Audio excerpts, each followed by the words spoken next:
I'm Kara Maddox, the LSS and English 101 Department Chair for GMC's Global Online College. Today I will talk about third-person writing. Let's get started. In the English language, we have different points of view. What exactly is a point of view? Well, consider this. You're high up in the clouds in an airplane about to land in a big city, say Atlanta. Slowly, as the plane descends, you start to make out the buildings, the trees, and as you get even closer, you see the cars and the people. The view you have, up above it all, is like third-person point of view. You are on top of the story, on top of the topic you're writing about. You see the big picture, where you lead the reader through your thought process. You can do this, but very discreetly. You are larger than life. In academic writing, we strive for this point of view as this allows us to see above the buildings. We don't get caught up in the weeds, so to speak. We are able to make larger, deeper connections because we can see further from up there.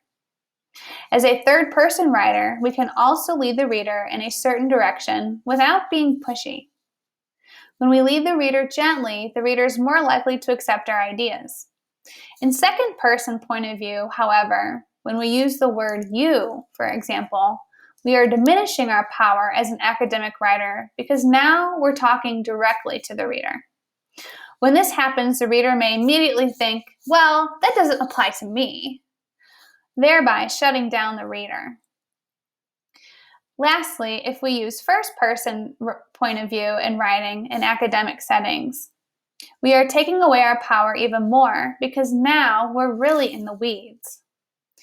Now, in first person, we're transformed from the larger-than-life writer who sees it from up above to a single entity down in the city streets.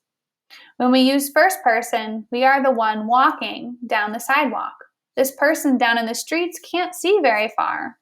This person is surrounded by buildings. This person can't see beyond the skyscrapers that surround him or her. The view down there is very limited. This view is not the best for academic writing due to this limitation. Instead, in academic writing, we want that well-rounded point of view, the view from the top.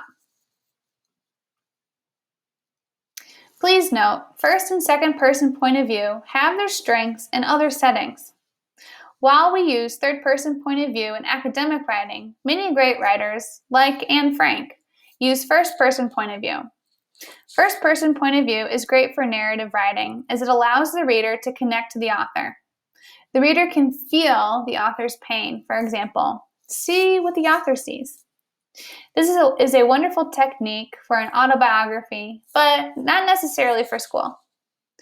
Additionally, second-person writing is avoided in academic writing and even in longer works of fiction because it can break down that fourth wall.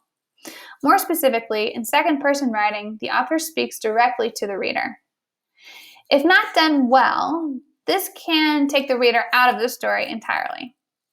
An exception to the rule are those choose-your-own-adventure series, where the reader is the protagonist and must make choices that determines the plot and ending of the story. For instance, a few pages in, the reader may see something like, do you open the door? Turn to page 10.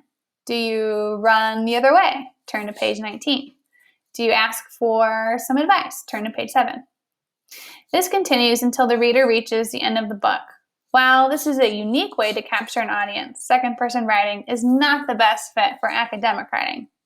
As always, if you have questions, do not hesitate to reach out to your professor.